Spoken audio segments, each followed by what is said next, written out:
E hoje estaremos falando justamente sobre o líder e os ataques pessoais.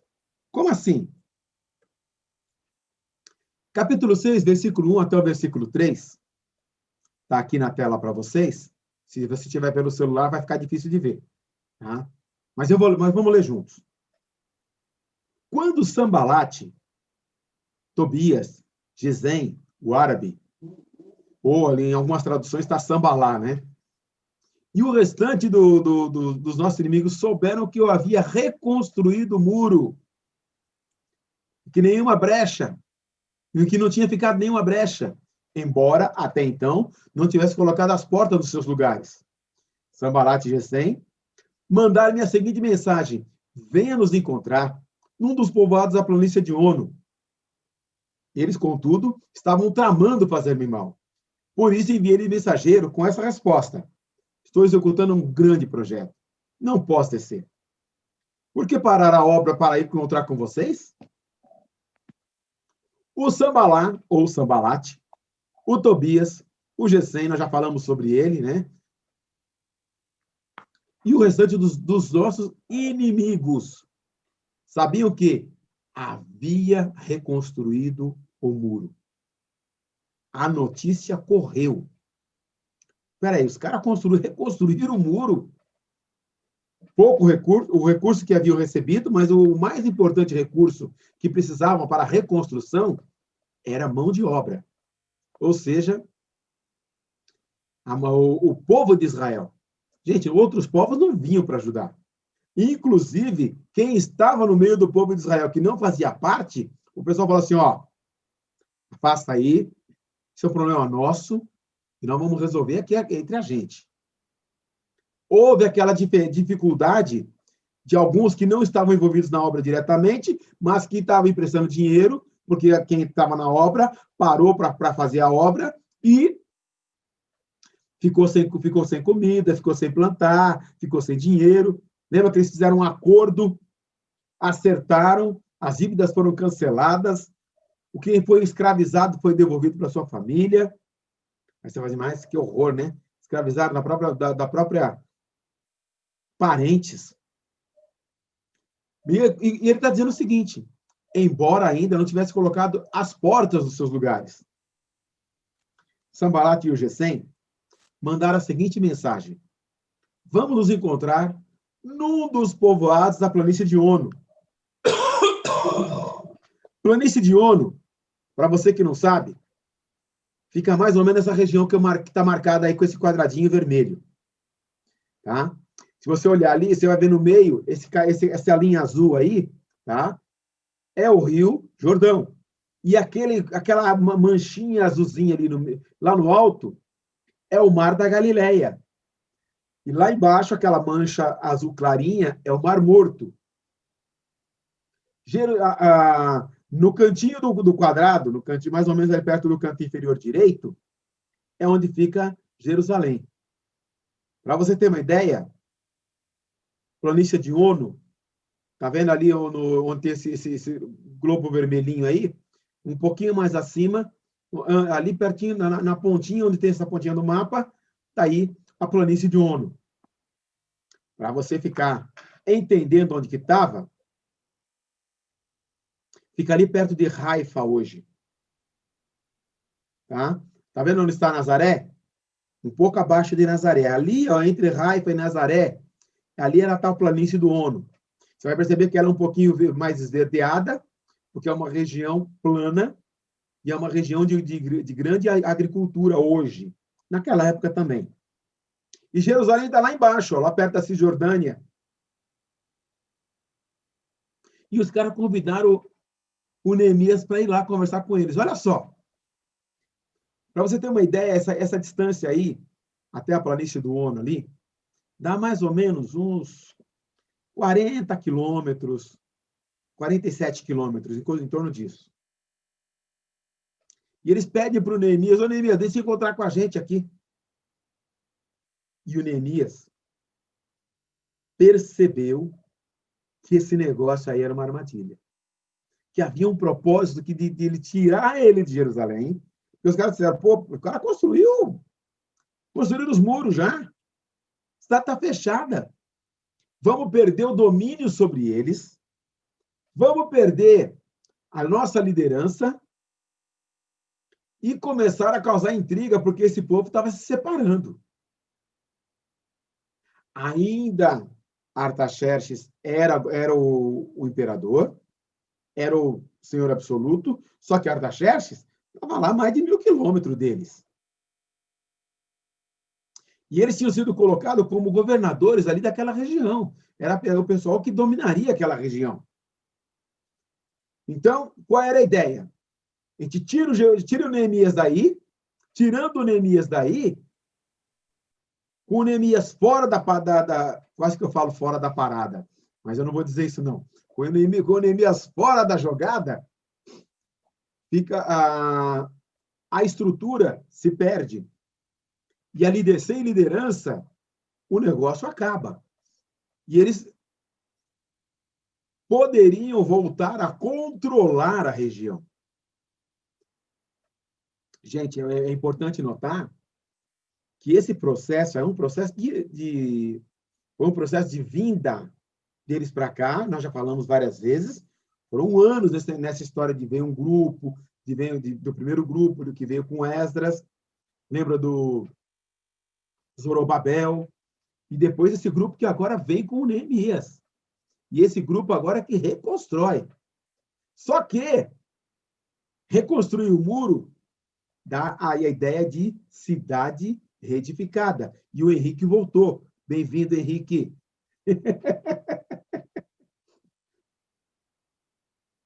Então, a ideia aqui é que cidade reedificada, povo restaurado. Israel ainda não tinha essa consciência de povo e de nação restaurada. Nós vamos ver isso aí na semana que vem e na outra, onde acontece realmente um reavivamento. Mas até aqui, Deus tem um propósito de restaurá-los como nação geograficamente identificada. Isso para o israelita que ficou 70 anos fora, ou para alguns ficaram mais, né? Para aquele povo que estava lá no Reino do Norte, para eles era um negócio muito complicado e isso aí, colocar isso na cabeça. É muito complicado também para aqueles que já entregaram a vida para Jesus entender que não são mais desse mundo. Entender que são embaixadores aqui nesse mundo. Entender que estão controlados e dirigidos por Deus. Entender que não fazem mais parte desse mundo. Estão aqui nesse mundo, mas não pertencem a esse mundo. Pertencem a uma nova nação. São cidadãos dos céus. São cidadãos do reino de Deus. Não é da Igreja Universal lá, não.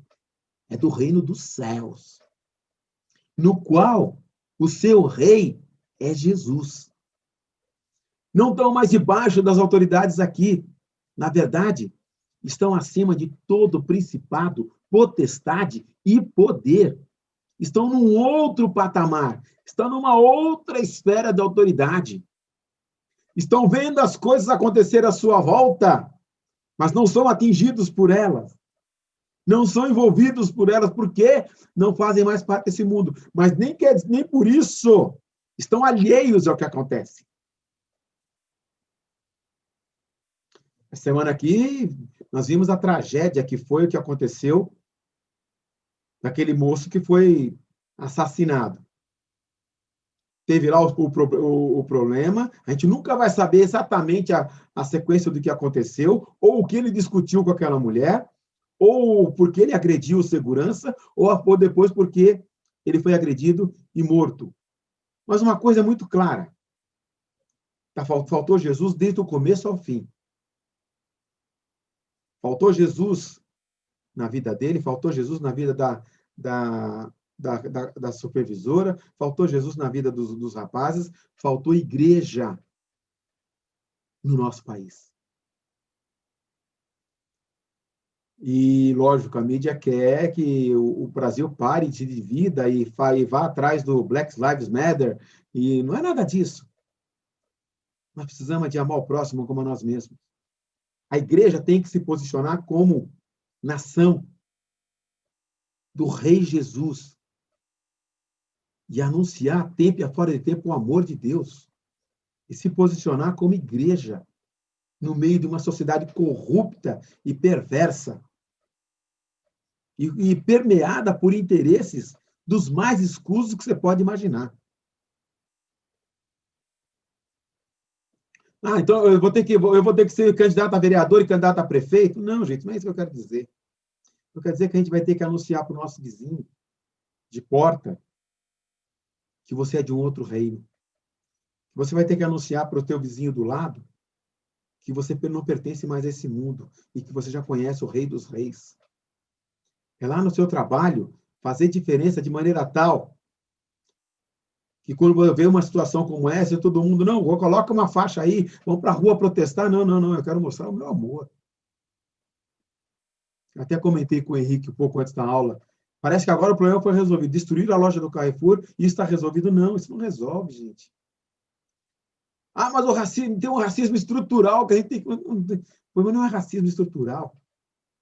O problema é a falta de amor, né, em todas as esferas da sociedade. Em todas as áreas do Brasil falta amor. A gente não sabe o que é compartilhar sem buscar interesse. E que o Sambalate, o Tobias estão procurando aqui é defender os seus interesses. É não perder a posição que eles têm de domínio sobre o povo de Israel, que ficou escravizado todo esse tempo. E quando os muros são reconstruídos, eles falam, perdemos a autoridade sobre esse povo.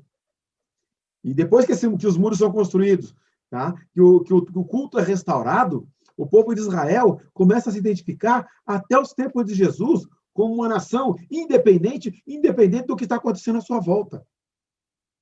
Tanto que depois cai o Império Medo-Persa e vem o Império Romano e eles continuam ali se destacando. E o templo torna-se, na verdade, também, além do lugar de adoração, de prestação de culto, torna também uma tremenda casa de câmbio. O câmbio passa a ser realizado ali, tá? Até porque, estrategicamente, onde eles estavam posicionados, onde Israel está posicionado, é o centro do mundo comercial. E o câmbio acontece dentro do templo, e o templo torna-se uma referência, e Israel torna-se uma referência. Armaram uma cilada. Eles mandaram 4 vezes a mesma mensagem. E em todas elas, tem a mesma resposta. É interessante que não é só para Neemias que isso acontece. Na batalha espiritual, o inimigo conhece as nossas vulnerabilidades. Ele sabe, inclusive, nas situações na qual você tem uma certa fragilidade. E naquilo que você já venceu, de vez em quando, ele arma armadilhas para ver se você retrocede. Batalha espiritual é mais ou menos isso. E é por isso que Efésios 6, né? Quando fala da armadura de Deus, você tem que prestar atenção em que cada aspecto daquilo. E não só isso, eu já citei aqui algumas vezes, mas vale a pena citar novamente. Procura apresentar-te diante de Deus aprovado, como obreiro que não tem do que se envergonhar e que maneja bem a palavra da verdade. Porque as ciladas, e outra, a pior de tudo, o diabo, o vosso adversário, anda ao vosso derredor, bramando como um leão, buscando a quem possa tragar. Nós estamos numa batalha espiritual. E como nação santa, nação eleita, povo de Deus, andando no meio de uma geração corrupta e perversa, estamos sujeitos a todas as animosidades do mundo que nos cerca. E é por isso que Neemias mostra aí no versículo 4, né? 4 vezes eles vieram com a mesma mensagem.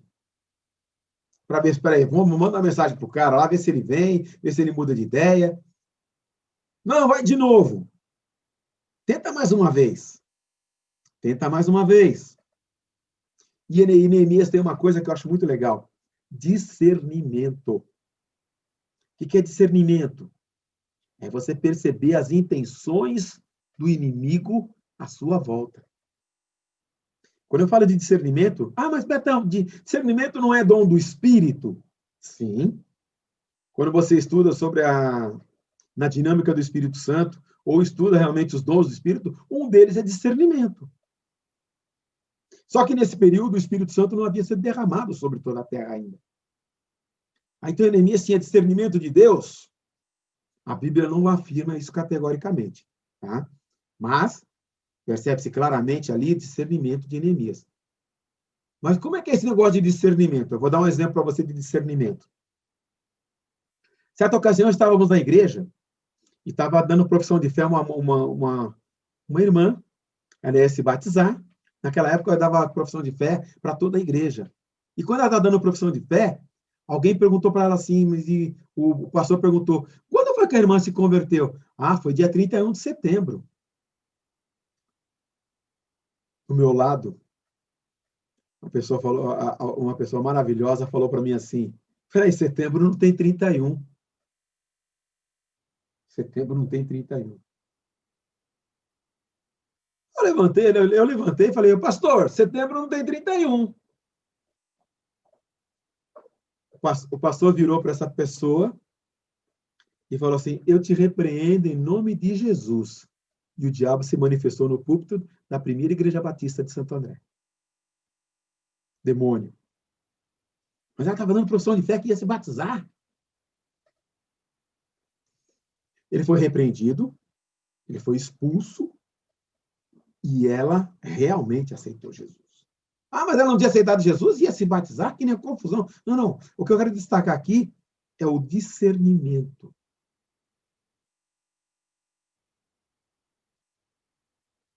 Outra coisa que Neemias tem uma outra qualidade fantástica, precavido. Gente, mais fácil de entender não enfia a mão em cumbuca. Vai ficar com a mão presa lá e você não vai conseguir tirar o que está lá dentro. É uma expressão popular. Mas o Neemias percebeu, opa, eu vou sair daqui, eu vou lá, eu vou deixar aqui sem uma liderança. Esse período de travessia, o Henrique já me falou, era uma rota perigosa. Tanto que, gente, estão construindo os muros porque estavam sendo atacados. Eles plantavam e o pessoal vinha lá e levava o que eles tinham plantado, saqueavam. Precisou levantar muros. E quando eu falo muros, já falei para vocês. Tá? Esses muros tinham em torno, mais aproximadamente, uns 13 metros de altura. Não era um negócio simples. Aí ele percebe, opa, eu vou lá, vou deixar aqui sem liderança, vou me arriscar nesse caminho. Eu estou percebendo que esses caras não estão de boa intenção comigo. Precavido. E uma outra coisa que eu acho fantástica, dizer não. Jesus disse numa ocasião, seja o vosso dizer sim, sim, não, não. A coisa mais complicada que tem hoje, gente, para a gente, nos tempos modernos, nessa modernidade líquida, em que nada é consistente, esse período na pós-modernidade já era difícil, agora na modernidade líquida, em que os valores não são absolutos, dizer não, quando você quer dizer não, você talvez seja politicamente incorreto. Às vezes você não vai ser muito bem aceito na tua comunidade aí. Eu vou dizer uma coisa para você, é lamentável, às vezes até dentro da igreja. Você dizer não, você pode não ser muito bem recebido e a coisa pode tomar uma outra proporção. Dizer sim quando você quer dizer sim e dizer não quando você quer dizer não é liberdade, é ser livre. Gente, quando antes de você entregar a vida para Jesus, você não tinha liberdade de escolha, você não tinha livre-arbítrio. Você já nascia com o pecado e estava debaixo do pecado. E não tinha como dizer não ao pecado. Depois que você entrega a tua vida para Jesus, aí você pode escolher. Aí você tem liberdade de escolha. Porque você já está livre do pecado. E você pode escolher se você vai pecar ou se você não vai pecar. Aí você passa a ter livre-arbítrio. Livre-arbítrio tem quem já entregou a vida para Jesus, quem já é de um outro reino. Quem está debaixo do pecado, não tem como optar, porque já está debaixo do pecado. Quem está livre do pecado pode escolher entre pecar e não pecar. Tem liberdade de escolha. Ah, Betão, você quer dizer que o Neemias já tinha aceitado Jesus? Não. Jesus não tinha vindo, eles estavam na esperança messiânica. Mas ele disse não àqueles que estavam ao seu redor e que procuravam envolvê-lo em situações estranhas. No exemplo de Neemias, aprendemos a importância de buscar sabedoria e discernimento para as decisões que devemos tomar, ainda que pareça ser de nosso interesse pessoal ou de todo o grupo. E eu não salientei aqui sabedoria. Sabedoria também é dom do Espírito. Então, cheio do Espírito, Deus dá discernimento, Deus dá sabedoria. E mesmo que a decisão pareça ser de nosso interesse pessoal ou do interesse do nosso grupo. Tomar decisão é coisa de líder. E continuando, promovem difamações. Então, na quinta vez, perceberam que mandaram 4, e na quinta vez, Sanbalat mandou um dos seus homens de confiança com a mesma mensagem. Tinha nas suas mãos uma carta aberta, estava escrito: dizem entre as nações que Gesem diz a verdade, diz que é verdade, ou seja, é verdade esse bilhete. Já viu essa expressão? Não é verdade. Mas, sabe aqueles bilhetes, é verdade esse bilhete? É mais ou menos essa carta que ele recebeu. Que você e os judeus estão tramando uma revolta e que por isso estão reconstruindo esse muro. Além do mais, conforme dizem, você está na iminência de se tornar rei deles. E até nomeou profetas que para fazerem em Jerusalém a seguinte proclamação a seu respeito: há um rei em Judá. Ora, essa informação será levada ao rei. Por isso, vamos conversar? Ou seja, começaram com algumas histórias bem interessantes. Primeira coisa importante notar, quinta vez. Tentaram 4 vezes, ele não foi. Aí o Sanbalat, mandou um dos seus homens de confiança com a mensagem. Uma carta aberta. Ou seja, é aquele negócio de... Eu vou... sabe, olha, não é fofoca, é apenas um comentário. Para que todo mundo fique sabendo. Não é fofoca, entendeu? Não é um segredo que pode estar fechado aqui. A carta está aberta. Para todo mundo saber. E outra, não quero que a coisa se espalhe, mas a ideia é essa. E quando alguém vem contar para você alguma coisa nessa linha, não é fofoca, é apenas um comentário, é fofoca. E porque alguém fez alguma coisa que essa pessoa gostaria de fazer e não pôde fazer. Fofoca é assim. Mas nesse caso aqui, além de fofoca, era uma tremenda uma intriga. Olha só o que ele está dizendo. Que você e os judeus estão tramando uma revolta. Lembra, gente, que quem estava lá no governo era um cara que era totalmente sanguinário. Tinha conversa para traidor. Mas eles mandavam matar. Não tinha esse negócio de, não, vamos ver o que está acontecendo. Não, não. Manda matar tudo, tá? Limpa a terra, queima tudo, e depois a gente vai lá ver, a gente vai lá e manda o outro povo para lá. Se revoltar contra um rei como esse, sem ter um exército, sem ter... Seria uma tremenda uma burrice. Ou só suspeita é suficiente para acabar com eles. E quando eu falo em suspeita, gente, eu me lembro que antigamente era assim. Alguém falava alguma coisa de uma moça. Não, não era verdade, nada disso, mas passava os anos, quando ela começava a namorar com ele, ó, essa aí eu já vi uma história. A fofoca faz isso com as pessoas, destrói. E essa ideia aqui era de causar a dúvida. Essa dúvida era suficiente para exterminar os judeus ali. Quando eu falo exterminar, gente, era para acabar com os judeus. Então, a preocupação que no líder. Opa, vou deixar o cara preocupado, ele vai. E outra, e é por isso que estão reconstruindo o muro.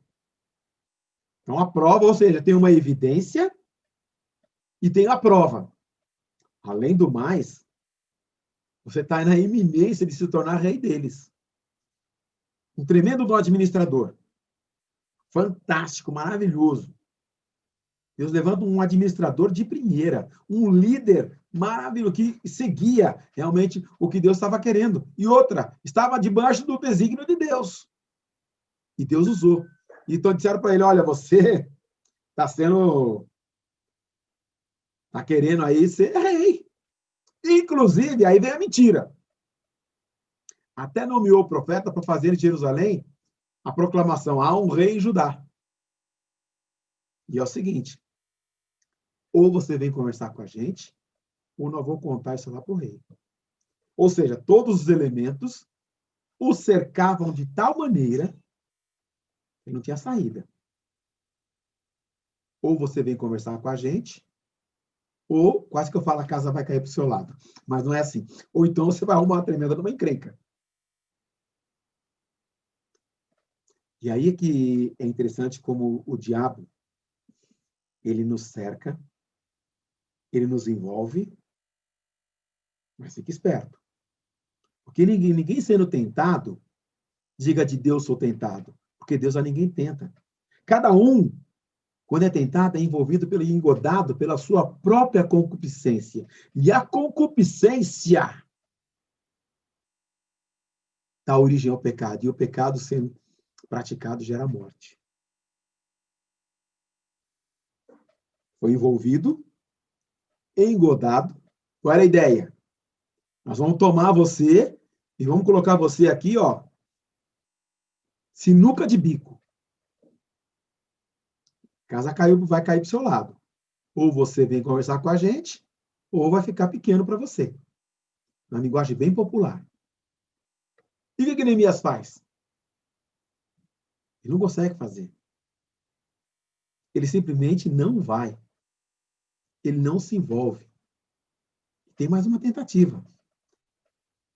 Versículo 6, versículo 10 e o versículo 11. Os opositores fracassaram na emboscada, na difamação, tá? E qualquer coisa que estavam tramando. Aí um dia, ele escreve, fui à casa de Semaías, filho de Delarias, neto de Mehetabel, que estava trancado portas adentro. Quer dizer, ele estava fechado lá no templo. Ele disse, nos encontrar na casa de Deus, no templo, a portas fechadas, pois estão querendo te matar. Eles viram essa noite. Opa! Olha o aviso que o cara dá. Todavia eu respondi, acho que um homem como eu deveria fugir? Alguém como eu devia entrar no templo para salvar a vida? Não, não vou. Primeira tentativa, fracassou. A difamação, fracassou. Era um plano maravilhoso.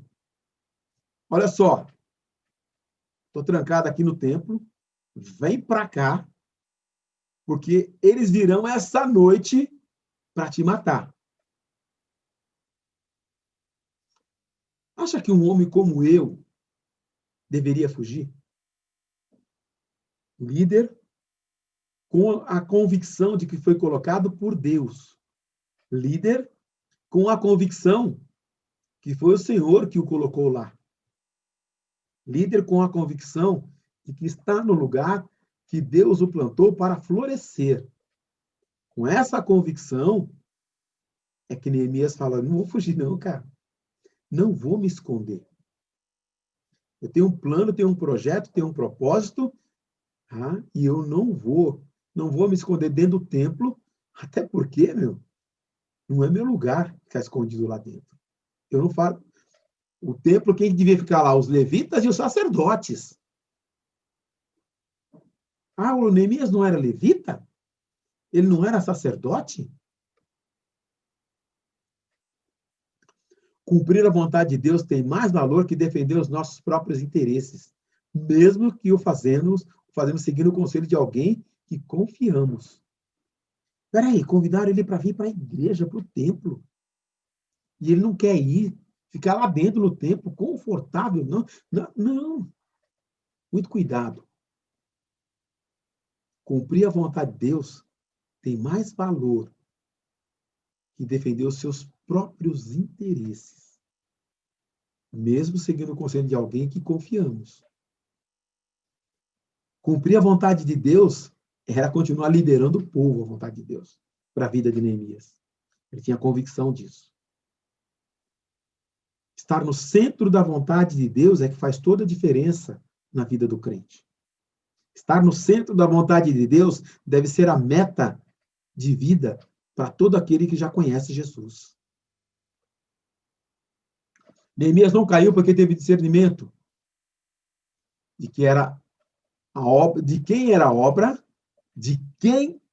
a obra e para quem ele estava trabalhando. Em tempo recorde para a época, 52 dias o muro foi erguido. Lembra que eu falei para vocês do muro? Lembra que eu falei para vocês que o muro era aproximadamente 13 metros? Era de pedras enormes.